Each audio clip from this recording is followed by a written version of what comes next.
এই তো রেডি হয়ে গেল গরম গরম ঘিয়ে ভাজা করলা ভাজি। আসসালামু আলাইকুম ভিউয়ার্স, রুমালম পেজ থেকে আজকে আপনার সাথে শেয়ার করব গরম গরম করলা ভাজি আমি কিভাবে করেছি। আজকে ফ্রোজেন প্যাকেটে করলা ভাজি করেছি ঘি দিয়ে, আর আমি করলার সাথে আলু ইউজ করেছি, আর এটা খেতে অসম্ভব মজা। আপনারা অবশ্যই বাসায় ট্রাই করবেন। এই করলা ভাজিটা গরম গরম ভাতের সাথে অসম্ভব মজা হয়। এটা আমি রোজার ঈদে করেছিলাম, বাসার সবাই খুব পছন্দ করেছে এবং স্পেশালি আমার গেস্টরা বারে বলেছিল রেসিপিটা দেওয়ার জন্য। আজকে সেই রেসিপিটি শেয়ার করলাম, আশা করবো ভালো লাগবে। চিংড়ি মাছ ছাড়া রান্না করেছি, আপনারা চাইলে চিংড়ি মাছ দিয়ে রান্না করতে পারেন, তখন আরও বেশি মজা হয়, খেতে অসম্ভব। So let's go to start. তো চলুন কিচেনে চলে যাই, দেখি এটা রান্না করতে কি কি লাগছে। হ্যালো এভরিওয়ান, আসসালামু আলাইকুম ভিউয়ার্স, রুমালম পেজ থেকে আজকে চলে আসছি আপনার সাথে শেয়ার করব ফ্রোজেন করলা ভাজি করব। তো অনেকে আমাদের এই দেশে জানেন ভেজিটেবল অনেক এক্সপেন্সিভ, ফ্রেশ করলা। তো ফ্রোজেন করলা এখন অ্যাভেলেবেল সব জায়গায় পাওয়া যায়, আর এটা আমি আমাদের বাসার সামনে যে টেস্কো শপিং আছে এখান থেকে নিয়েছি, টেস্কো শপ থেকে করলা। সো এটা চপ করা আছে, এরকম দেখতেই পারতেছেন। তো এখানে আছে আপনার কত 300 গ্রাম করলা আছে। আমি দেখি করলাটার ভিতরে একটু অবস্থা এরকম কাটা, একটু মোটা টাইপ করে কাটা থাকে লাইক দিস, এটা অনেক মোটা। তো এটাকে আমি একটু ছোট করে কেটে নিব। আর এই করলা ভাজিটা আপনি বুঝতেই পারবেন না আমি যেভাবে ভাজি করি যেটা ফ্রেশ না, কারণ গত রোজার ঈদে আমি এটা রান্না করেছিলাম, কেউ বুঝতেই পারেন না। এটাকে একটু পানি দিয়ে একটু সফট করে নিই, একটু গরম পানি দিলে এটা সফট হয়ে যাবে। তো এটাকে আমি একটু পরে আপনাদের সাথে দেখাচ্ছি কি করতেছি। করলা ভাজি করতে গেলে অনেকেই বলে যে আলুটা সিদ্ধ হয়ে যায় বেশি, তো করলা ভাজির জন্য সব আলু আসলে নেওয়া যায় না। তো আজকে আমি যে পটেটোটা একদম ব্যাগসহ আপনাদের সাথে নিয়ে এসেছি, যারা ইউকেতে থাকেন অনেকে হয়তো বুঝেন না, অনেকে আমাকে জিজ্ঞেস করে আপু ভাবি যে মানে কোন আলুটা ইউজ করেন বা পটেটো ইউজ করেন। তো আজকে আমি নিয়েছি টেস্কোর বেবি পটেটোস। তো এটা ছোট ছোট আলু, আর এটা দিয়ে এটা শক্ত আলুটা, এটা সহজে আপনার নতুন আলু দেখতে পাচ্ছেন। তো আমি একটু আলু বেশি দিব, যেহেতু নতুন আলু কিন্তু খেতে খুব বেশি ভালো লাগে। এটা জাস্ট দেখছেন একদম নতুন। আর এই আলুটা দিয়ে যদি মাংস রান্না করেন ভালো লাগে, যে কোনো ভাজি আলু ভাজি সব কিছুতেই খুব বেশি পারফেক্টভাবে যায়। এই যে সো আর এই ভাজিটার আলু যদি মজা হয় আর ভাজি এমনি মজা হয়, অনেক সময় আলুর কারণে কিন্তু ভাজির টেস্টই চেঞ্জ হয়ে যায়। তো আমি আপনাদের দেখিয়ে দিব আজকে পারফেক্টভাবে কীভাবে বাসায় রেগুলার ভাজি করবেন। আমি 3টা নিয়ে নিয়েছি, 3টা পটেটোকে আমি কীভাবে কেটে নেব একটু দেখিয়ে দিচ্ছি। মাঝখান দিয়ে কেটে এরকম একটু মোটা মোটা করে কাটবো, যাতে করলার পিসের সাথে খুব সুন্দরভাবে মিক্স হয়ে যায়। সবগুলো আমি এইভাবে করে কেটে নিব।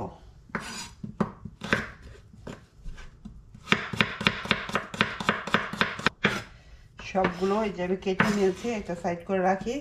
আর অবশ্যই গার্লিক লাগবে, তো এখানে আমি গার্লিক দিয়ে দিব 3 থেকে 4টি কিউব দিব গার্লিকের। এটা বড় বড় গার্লিক। করলা ভাজিতে গার্লিকটা একটু বেশি পড়লে ভালো লাগে, গার্লিক পেঁয়াজ একটু বেশি দিতে হয়।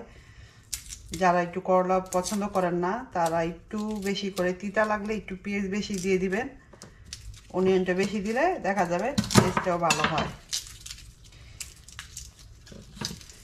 এগুলি বিদেশি গার্লিক, মানে বড় বড়, আপনারা দেশি গার্লিকও ইউজ করতে পারেন। তো এগুলোকে সুন্দর করে চিকন চিকন করে আমি স্লাইস করে নেব।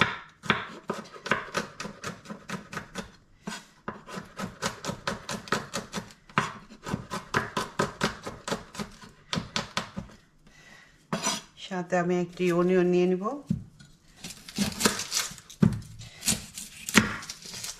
আমি আজকে কাটার থেকে শুরু করেছি, যেহেতু আলুটা দেখাবো তার জন্য আমি একদম কাটাকাটি থেকে আপনাদের সাথে শেয়ার করতেছি।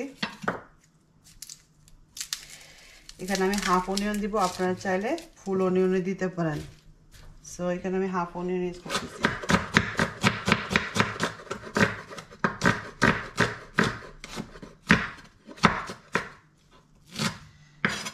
তো সব কিছু কাটা হয়ে গেছে। এখন আমি যেটা করব, এই যে আমার এই যে করলাটা নিয়ে এসেছি, করলাটা দেখেন কতটা মোটা, দেখতে পারতেছেন। এইটা আসলে কারি রান্না করার জন্য করলা, অনেকে যে করলার কারি খায়, তো এটাকে আমি 3 পিস করে নিব, এরকম ছোট ছোট করে 3 পিস করে নিব।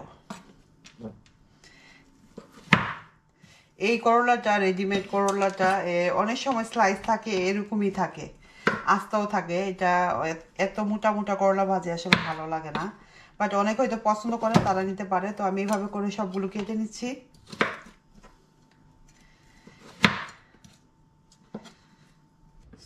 সো এই যে আমি করলাগুলি এরকম ছোট ছোট আরো পাতলা পাতলা করে কেটে নিয়েছি, যতটুকু সম্ভব হয়, মানে ফ্রোজেনটা কাটা। তো সব কিছু আমি একসাথে নিয়ে ওয়াশ করে নিব। আপনারা চাইলে একসাথে করে নিতে পারেন, সেপারেটও করে নিতে পারেন, আপনাদের ইচ্ছে। তো আমি একসাথে করে নিচ্ছি।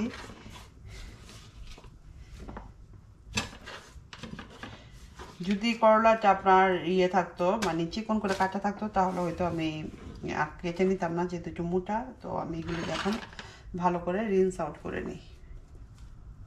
যে ভালো করে রিন্স আউট করে নিছি, এখন এটাকে যখন রান্না করবেন তখন জাস্ট একটা কী করবেন, এই যে এভাবে করে পানিটা চিপে নেবেন। এই যে পানিটা চিপে আপনার ফ্রাই প্যানে কুকারে দিয়ে দিবেন। এই যে তখন এক্সট্রা যে এই যে ফ্রোজেনের যে ওয়াটারটা ছিল, এটা কিন্তু চলে যাবে, অনেকটা ড্রাই হয়ে যাবে, তাই লাইক দিস। তো চলুন আমি আপনাদের নিয়ে একদম কুকারে চলে যাই। আর আজকে আমি এই করলা ভাজিটা করব ঘি দিয়ে। এটা খেতে অসম্ভব মজা হয়। আপনারা চাইলে এখানে চিংড়ি মাছ দিতে পারেন, প্রন দিতে পারেন। তো আমি আজকে চিংড়ি মাছ ছাড়া খালি রান্না করব। আর আজকে তেলে নয়, একটু ঘি দিয়ে করবো স্পেশালভাবে। আর যেহেতু আমার বাচ্চা, আমার বড় মেয়ে খুব পছন্দ করে করলা ভাজিটা, তো আজকে আমি ঘি দিয়ে এটাকে রান্না করব। তো চলুন আমি কিভাবে এটা রান্না করছি সেটাই শেয়ার করতেছি। সো এখন আমি দিয়ে দিব অল্প একটু তেল,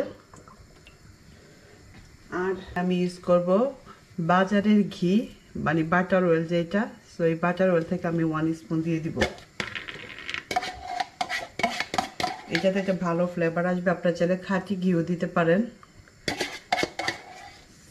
1 স্পুনই যায় না, এটা সাথে ভালো করে এটাকে মিক্স করে নিব।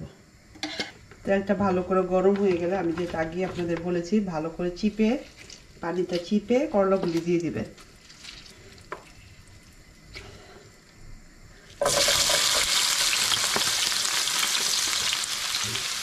আমি এক হাত চিপে চিপে দিচ্ছি, এর জন্য সামনে আসতে পারতেছি না। আপনারা চাইলে আগে চিপে অন্য একটা বাটিতে নিয়ে নিতে পারেন। ফ্রোজেন করলা যখনই রান্না করবেন, ফ্রোজেন করলা, কাঁকরোল, দেন পটল অবশ্যই চিপে নেবেন, এতে করে এক্সট্রা যে পানিটা থাকে সেটা বের হয়ে যায়, নাহলে একদম বেশি পানি পানি পাইসা পাইসা লাগে করলা।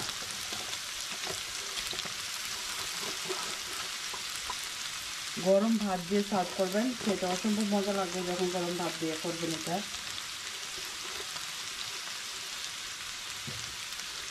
তো ভালো করে এখন একটু নেড়ে দিব, তারপর দিয়ে দিব একটু স্পাইসি। এখানে আমি কোনো কিছু ইউজ করবো না, সল্ট ফর টেস্ট দিচ্ছি, টারমারিক, একটু চিলি পাউডার দিব ঝালের জন্য, আর দিব কোরিয়ান্ডার পাউডার। সব কিছু আমি হাফ স্পুনের চাইতে কম দিয়েছি, দেখে বুঝতে পারতেছেন যে কতটুকু দিয়েছি। এখন জাস্ট ভালো করে আবারও মিক্স করে নিব। প্রথমে আলুটা আর করলাটা সিদ্ধ করার জন্য আমি হাই হিটে 2 মিনিট রান্না করব। তারপর আমি আবার এটাকে দিয়ে দিব আপনার লো হিটে 5 থেকে 7 মিনিট। একটা সুন্দর গ্রান বের হয়েছে। এখন এটাকে আমি ঢেকে বসিয়ে দিব হাই হিট।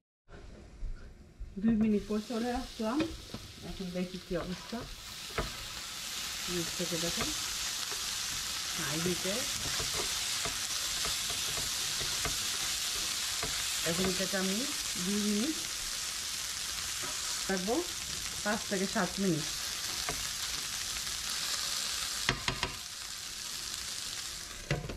তো 2-3 মিনিট পর দেখেন এটা কতটা। এখন আমি যেটা করব, এখন আমি কয়েকটা 4টি কাঁচামরিচ দিয়ে দিচ্ছি, গ্রিন চিলি। গ্রিন চিলি অবশ্যই দিবেন, ঝাল বা টেস্ট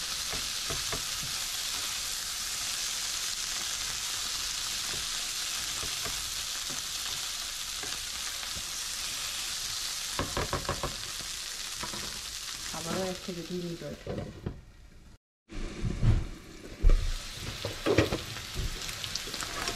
এখন দেখেন একদম লাল লাল করে ভেজে নেব। করলা ভাজিটা একটু লাল লাল করে ভাজলেই বেশি ভালো লাগে। আর আলুটা সিদ্ধ হয়ে গেছে, দেখেন একদম সিদ্ধ হয়েছে, কিন্তু ক্রাঞ্চি একটাও ভাঙে নাই।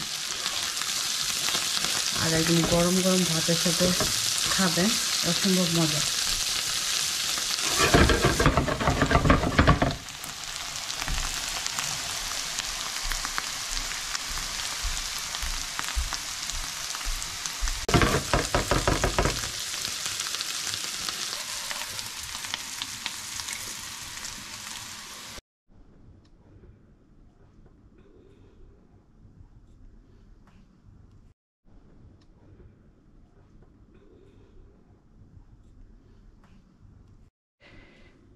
এই তো রেডি হয়ে গেল গরম গরম ঘিয়ে ভাজা করলা ভাজি। ট্রাই করবেন।